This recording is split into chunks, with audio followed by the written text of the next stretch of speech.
Hi, everybody. Welcome. This is the Rotary eClub of Silicon Valley, and every week we bring you the stories of people who are making the world better, locally, globally, and digitally. Our club, the Rotary eClub of Silicon Valley, is one of over 36,000 clubs around the world, over 1 million Rotarians and Rotaractors who are working together in their communities to do great things. Uh, in our case, we love to highlight the stories of people who are doing things that are innovative, things that show possibilities that maybe hadn't come to mind for the average person. And when we think about the timeliness of a topic like social media and how we choose to use technology so that it is effective, it is constructive, it is encouraging in some way, this is absolutely the kind of topic that we love to share. All the better, the research that is done as a part of this is done by teens themselves. And we have two with us, Lily and Madeline, who are going to present. But before we do, I'd like to first hand it over to their teacher, Eric Walters, who serves as the Director of STEM Education at the Marymount School in New York. Eric, we are so jazzed to have you and your students as guests of the Rotary eClub of Silicon Valley. I hand the mic over to you. Thank you, Rushton. It's really our honor to be here this evening to talk about the work that the students in our Tech and Social Media Club have done. And I'm going to do a brief introduction of sort of how we got to the point of doing research in girls in social media. And then I'm going to turn it over to Lily and Madeline, who are the co-presidents of the Tech and Social Media Club at Marymount, to talk about their research report. So a little bit about Marymount first. We're an N through 12 all-girls school in New York City. And we're fortunate enough to be a member of the Religious Sacred Heart of Mary network of schools. We have 19 schools in 9 countries. And our mission is based in the phrase challenge, shape, and change the world. So a lot of the innovative curriculum approaches that we take is really rooted in our students asking questions about the world. And that's really the genesis of this research project. So we're going to start with a short video. This is from 5 years ago, and ironically on the news tonight, there was a similar news story about teen use of social media. So this is about a minute long. A new study from the UK published in the journal eClinical Medicine found that 14-year-old girls who use social media more than 5 hours a day saw a 50% spike in depression symptoms. Teen boys saw a 35% jump. Researchers found that all teens who spent excessive time on social media got less sleep and exercise, which are directly related to mental health issues. In addition, those teens were more likely to be exposed to cyberbullying. I think it's a really important question point of how much screen time is too much. John Torres is a digital psychiatrist at Beth Israel Deaconess Medical Center. We asked him about the study's findings that more screen time seemed to spark more depression, particularly in girls. Researchers link that to the use of Snapchat and Instagram for photos related to body image. But Dr. Torres says adolescence is hard regardless of gender. I bet depending on a different study in a different context, you would probably find in the end it impacts both girls and boys equally. Experts say the takeaway for parents is to help kids find a healthy balance. Starting this summer, both Apple and Android, at least on smartphones, released updates that now track how much time you spend on the phone. So it's actually possible for parents to get a pretty good idea of how much time their children are spending on social media versus kind of productivity apps, versus scheduling apps, versus video apps. That study found that 3 hours or less is best. Dr. Torres also encourages parents to set a technology cutoff time before bed, since studies have proven that screen use impacts healthy sleep. I'm Mary Salata, WCVB News Center 5. So last September, there was an article in the New York Post that also focused on teen use of social media. So when I saw it, in so much that Madeline and Lily oversee our Tech and Social Media Club, I brought it to them and I said, there might be an opportunity for us to do some action research here. And action research is really unique in that the idea is you're using a local population to do a research study, and then from that, you take some sort of action. Teachers have been doing action research in their classes for a very long time. And it's a great way to look at successful strategies in the classroom. So we decided to apply this to the idea of girls in social media and what kind of action plan could we come up with doing some research. So I'm going to turn it over to Madeline and to Lily. And when you're ready for the next slide, just say next slide. Perfect. Thank you, Mr. Walters. So as we were planning these out, we decided to partner with the International Coalition of Girls' Schools, and we were really curious about the question of how does this use of social media by teenage girls affect their overall well-being and daily life. So essentially, we curated our own survey, and we surveyed nearly 1,000 high school girls worldwide. Next slide, please. So our survey questions were kind of based around 4 different areas of interest. Our first was social media use. So which social media platforms are the most popular with girls? What information do they post? Like, do they post content or more like informative stuff? And then our second strand was access to information. How much do girls rely on social media for news, and which platforms do they typically access news from? Our third was validation. How important are likes? Do girls feel compelled to present a certain lifestyle on social media? And that kind of related back to the UK study. And then the fourth was monitoring. How do parents monitor girls' social media use, and how do girls monitor their own social media use? Next slide. So we drew a lot of conclusions from the research, but there are a few that we wanted to highlight here. So we noticed that most respondents noted that they rarely or never seek validation from social media. However, most respondents expressed feeling better about themselves when their social media posts were liked or received positive feedback. So there's kind of an internal dynamic there of people don't believe they seek validation, yet they do feel positive when they receive likes on things like that on social media. We also noticed that respondents who always seek feedback from social media use Instagram either constantly or several times a day. This could relate to how the amount of social media time that you use definitely relates to your mental health. Then we also noticed that respondents who say they depend on social media for their news indicate that TikTok was their most consistent and used social media platform. So this can kind of speak to the type of content that's being posted on TikTok and what people are actually interested in on TikTok. Another was 64% of respondents who use social media before bedtime stated that this social media use affects their sleep habits. So that's over half. Respondents who had the lowest screen time usage were also the respondents who relied on social media the least for their news. That can correlate to where are people getting their information. The most used apps were YouTube and Instagram, followed by TikTok. This just kind of talks about what kids are interested in these days and what they're actually using. And finally, anecdotal evidence suggests that students use social media for either communication or content creation. Next slide, please. Before we go to the next slide, I just want to ask Madeline and Lily a question. Do you seek validation from social media? I mean, like the survey, I'd like to say no. But I mean, if I really look at it and I examine my own behaviors, I'd have to say yes. Like Instagram, especially, like I can speak for myself and, my sister as well. I know we pay attention to how many likes we get, how many comments, stuff like that. So it was accurate when I saw that. Yeah, and I think like one piece of this is evident, especially on Instagram, as like a lot of girls our age have started turning off their like counts. Like I know I do it, and I think Madeline, you would do it as well. So it's Yeah, I kind of do. like tune out that like seeking a validation, because clearly it does play a role in how girls see themselves. And then Twitter just announced that they're making their likes private, but I also know you're not big Twitter users. One more question, and then we'll talk about the action plan. How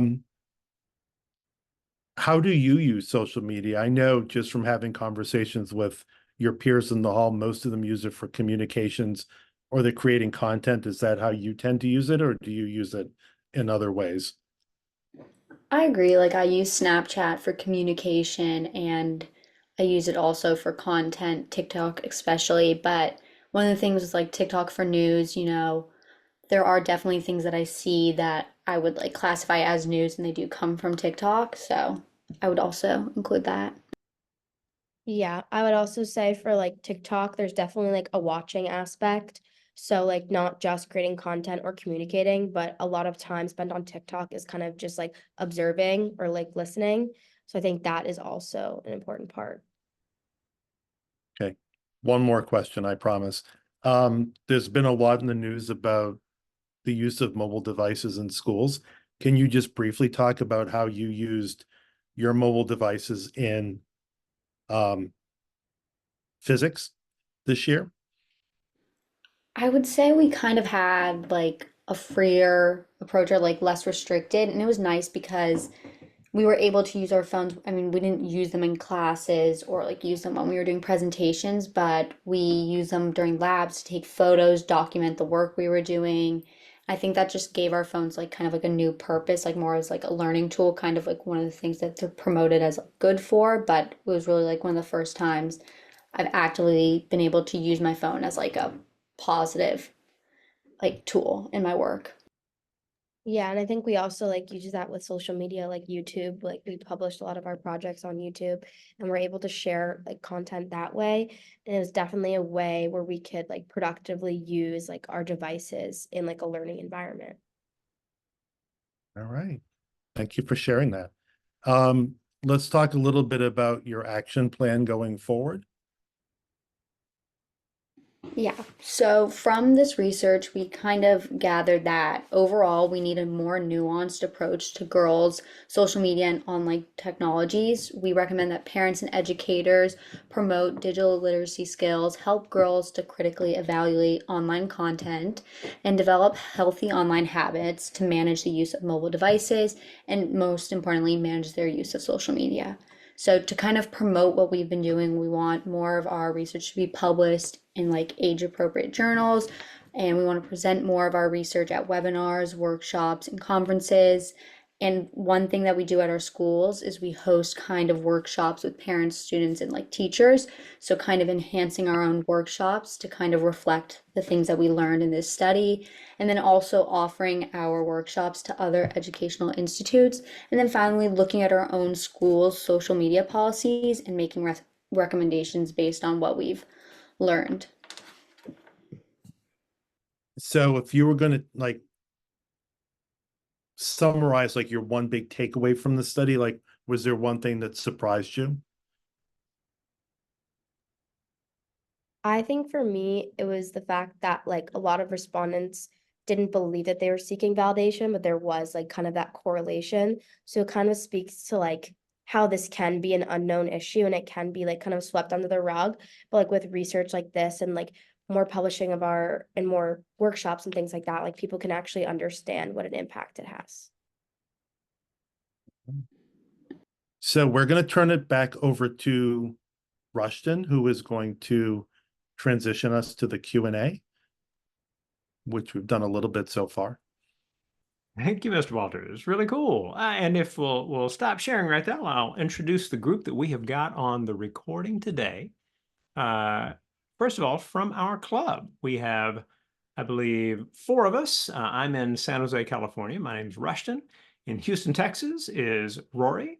In Walnut Creek here in the Bay Area is Shags, responsible for a lot of the content on our meeting pages, learn something new and the funnies. And our president-elect in the Sacramento area, Mike. So we're very happy to have the group here. Now, to start the questions, I want to ask actually just one technical question about the introduction of the school. Mr. Walters, you identified it as N through 12. What is the N? Oh, sorry. We're nursery through 12. So Wow. we start with the 3-year-olds, go all the way up to the 18-year-olds. Okay. So Lily and Madeline on the upper end of that range, you are tasked by your school to challenge, shape, and change the world. Tell us about your thinking in terms of yourself. So you do this project. You know that this is something that's important to people your age, your friends, yourselves.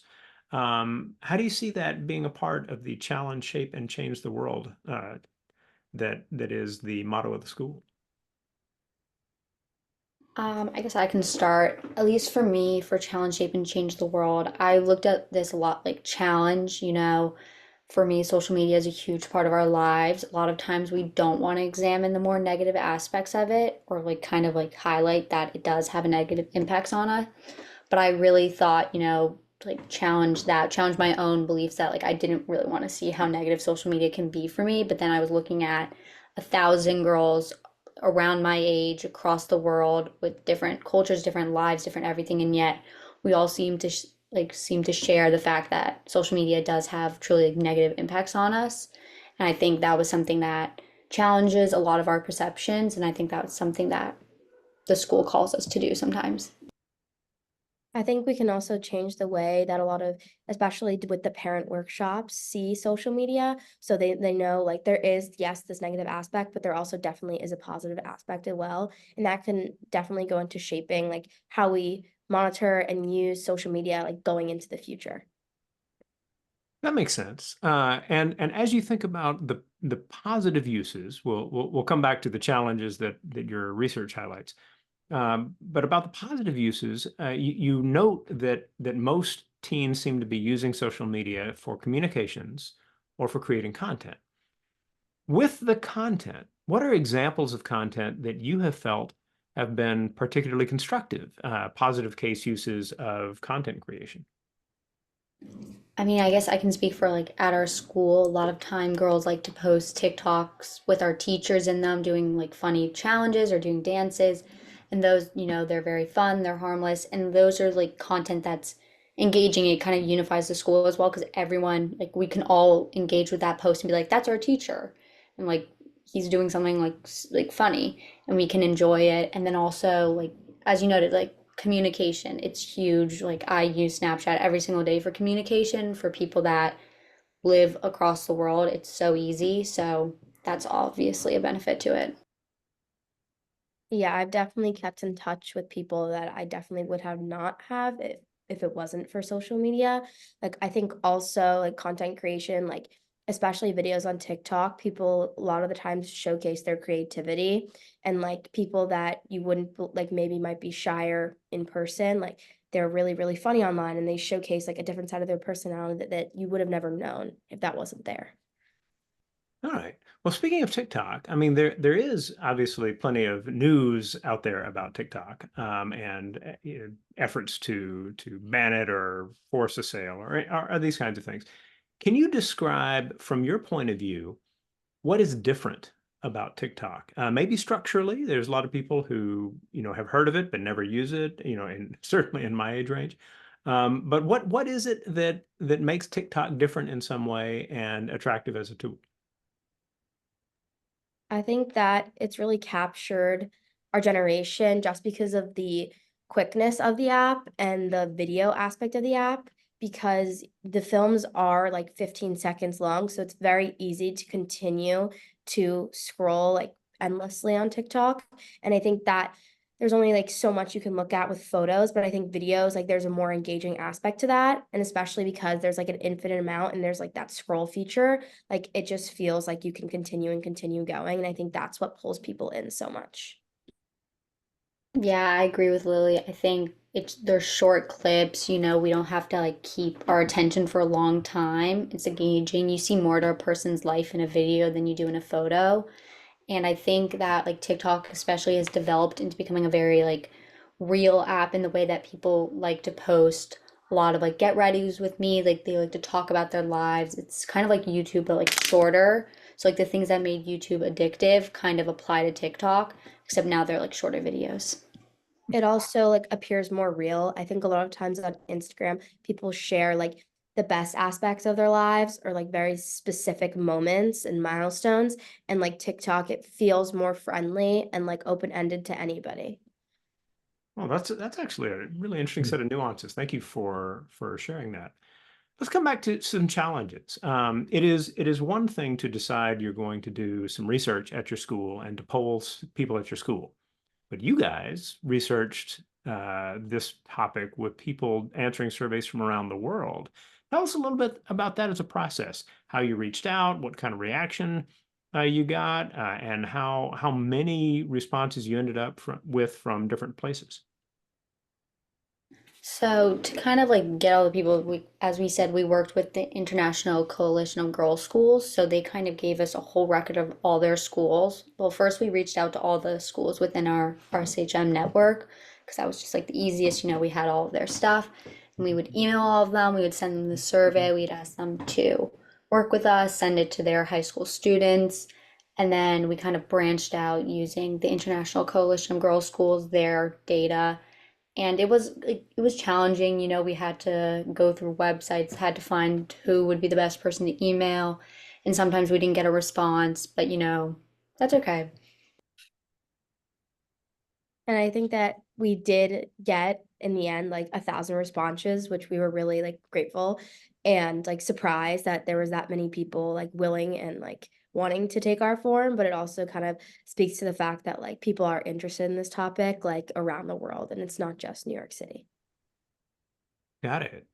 Question from the chat from Mike about how you vet the information that you receive and publish. So what kind of critical thinking approaches, maybe alternative research do you do to validate what you're finding in the work that is part of the project?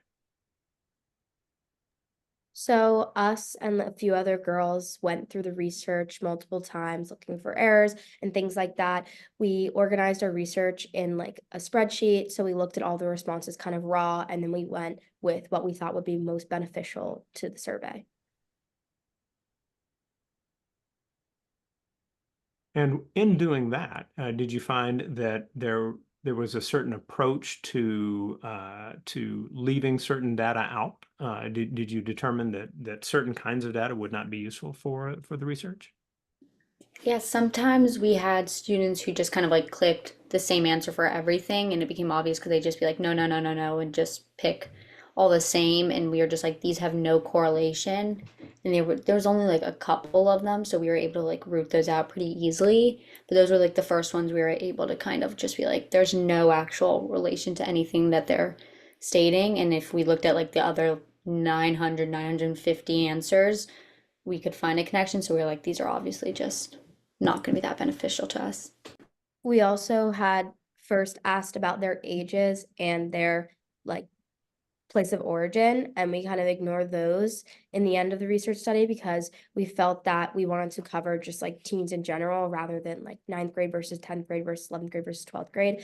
And then also just like kind of collectively like around the world just as girls, not just as girls from different countries. Do you have a feel for what the percentage of useful respondents were who are outside of North America?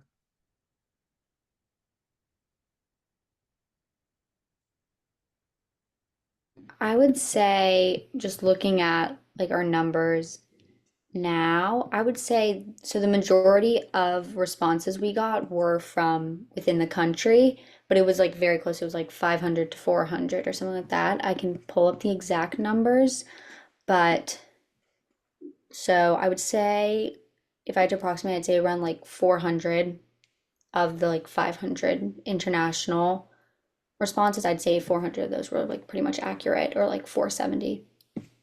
That's really good. I wondered, is there anything in the international responses that suggested any notable difference from the kind of responses you got from the US and Canadian schools? I think that we learned, I believe it was like Instagram was a little bit higher for international, and like I would say like well above the other social media platforms. Like America and like North America were more like close with the other social media platforms, but I think in the other countries like there was a bigger disparity between Instagram and all the other platforms. Okay. I would also say that WhatsApp was majority used outside of the US, which is common because that's just what's used out. So, like, the majority of our WhatsApp users were international, and also Snapchat was used slightly less internationally than it was within the US. Do you have any, this is from a question that came in through the chat. Do you have any guesses as to whether there would be a difference if more of your respondents were coming from public schools instead of private schools? I have no idea, but I think that's like something we could continue to look into, and maybe that would be the next step with our research is examining the disparities between public schools and private schools and see what the connections are.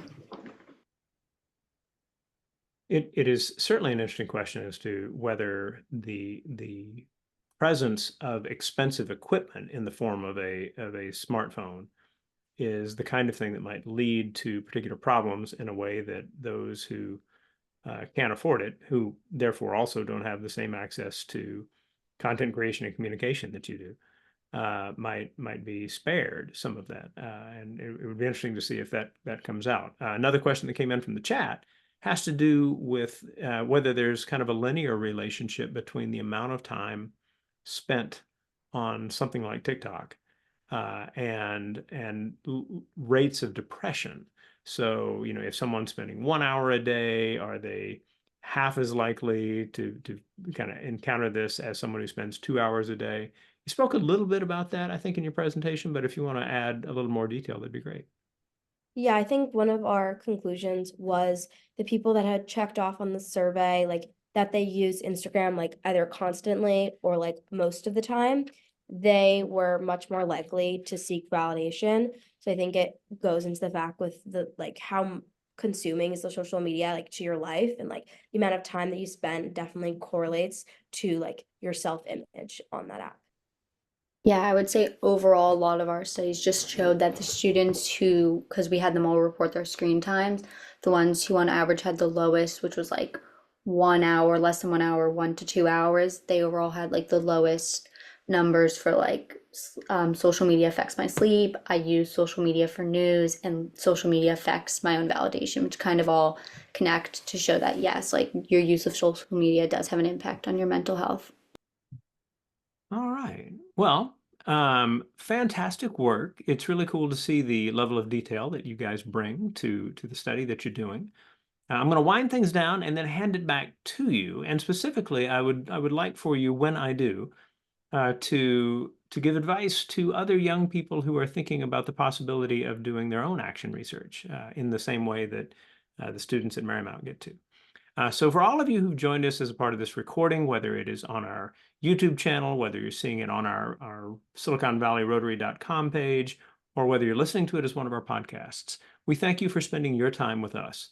We believe strongly that the creative approaches to making the world better are the kinds of things that can inspire you to tap into your own potential to make a difference in the lives of others, and hope that as you watch the different things and listen to the different things that we share, you will find that which prompts you to take action on that front. Please leave a message at the bottom of our SiliconValleyRotary.com page with this meeting that if you watch this during the week in which this is the week's program, and let us know what you think, whether about that or any other aspect of the meeting. We welcome the interaction that happens there. And in an online and asynchronous club, it is important to us to find ways to do that kind of communication. As we always like to do, we hand it back to our speakers for the final word. And so I'd like for you to just say what should be said to help young people in other places better understand their potential to do important research as well. I would say just continue to be curious, because the way Madeline and I started this research was just asking questions and looking at the world around us. So don't be afraid to ask those difficult questions and challenge things that already exist, because that's a lot of the time how you're going to find like your passion and be able to do this kind of research where you can understand the world better. I would say my advice, and it's a bit cliche, but don't give up. I spoke earlier about some of the struggles we face with like having to contact people all around the world. And in the end, all these struggles are worth it because we got so many people who are willing to help us. No matter what you do, you're going to find people who will be willing to help you. So don't give up. Wonderful words. Thank you very much. And everyone, thank you for watching. We will see you next week.